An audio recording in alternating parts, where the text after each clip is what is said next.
आज हम जानेंगे बरमूडा ट्रायंगल में पेश आने वाले एक ऐसे हादसे के बारे में जिसने लोगों के दिलों को दहला के रख दिया। ये बात है 1881 की। एलन आस्टन नामी शिप जो कुछ सामान लेकर लंदन से न्यूयॉर्क जा रहा था। ये बहुत बड़ी शिप थी। जब ये जहाज सरगास्को सी के इलाके से गुजरी, ये एरिया बरमूडा ट्रायंगल के काफ़ी करीब है। इस जगह कैप्टन को एक और शिप दिखाई दी। जानने पर पता चला कि ये शिप बिल्कुल खाली है, इसमें कोई आदमी नहीं है। कैप्टन ने सोचा कि क्यों ना इस शिप को साथ ले जाया जाए और इसे बेचकर खूब पैसा कमाया जाए। तो कैप्टन ने अपने 4 सबसे होशियार सिपाहियों को इस शिप के अंदर भेजा। जब वो अंदर गए तो वो देखकर हैरान रह गए कि अंदर सब कुछ सही सलामत था। मेज पर खाना लगा था लेकिन उसे किसी ने खाया नहीं था। पुराने जमाने में डाकू ऐसे जाल बिछाकर लोगों को लूटा करते थे, लेकिन हैरानी की बात है कि अंदर कोई डाकू भी नहीं था। फिर वो लोग उस जगह गए जहां कैप्टन बैठता है। वहां कैप्टन नहीं था।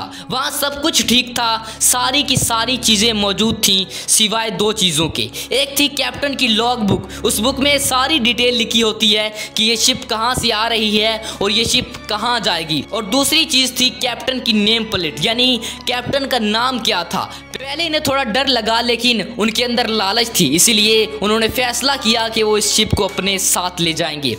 उन्होंने समंदर में चलना शुरू कर दिया और 2 दिन बाद एक खतरनाक तूफान आता है। जो इन्हें शिप मिली थी वो अचानक से गायब हो जाती है। कुछ दिन के बाद ये शिप दोबारा से नजर आती है, लेकिन इसके अंदर वो 4 सिपाही गायब थे जिनको कैप्टन ने इस शिप के अंदर भेजा था। कैप्टन दोबारा से कुछ लोगों को लालच देता है और कुछ लोगों को दोबारा से शिप के अंदर भेजता है। लेकिन हैरानी की बात यह है कि फिर से तूफान आता है और दोबारा ये शिप फिर से गायब हो जाती है। उसके बाद ये शिप कहाँ गई किसी को नहीं पता। तो फिर लोग इसको घोस्ट शिप का नाम दे देते हैं। और ये सारा का सारा वाकया इसी बरमूडा ट्रायंगल वाले एरिया में पेश आया था। कैप्टन ने ये कहानी जाके बहुत लोगों को सुनाई और ये कहानी इतनी मशहूर हो गई कि लोगों के अंदर बरमूडा ट्रायंगल का डर बैठ गया। इसके बाद बरमूडा ट्रायंगल के बारे में कई कहानियां निकल कर आईं। इस पर कई किताबें लिखी गईं और कई सारी मूवीज बनी।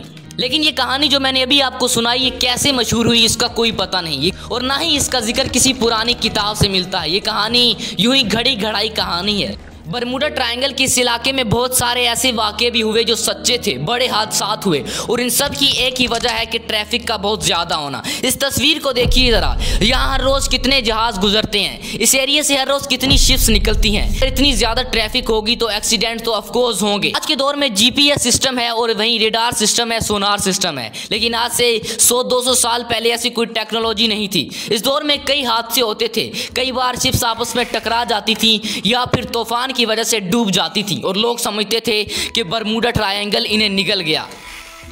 इस एरिया में जितने भी हादसे हुए वो सच्चे हो सकते हैं, लेकिन उनसे बरमूडा ट्रायंगल का कोई लेना देना नहीं है। ये कहानी तो झूठी थी, लेकिन टाइटैनिक के बारे में आप जानते होंगे। जी हाँ, वही जहाज जिसको कभी अनसिंकेबल कहा जाता था, यानी ये कभी डूब ही नहीं सकता, लेकिन वो जहाज डूब गया। लेकिन आपको बताता चलूँ कि वो कहानी भी झूठी थी। क्या वाकई टाइटैनिक की कहानी झूठी है? क्या टाइटैनिक जहाज कभी डूबा ही नहीं? जानने के लिए सामने स्क्रीन पर क्लिक करें।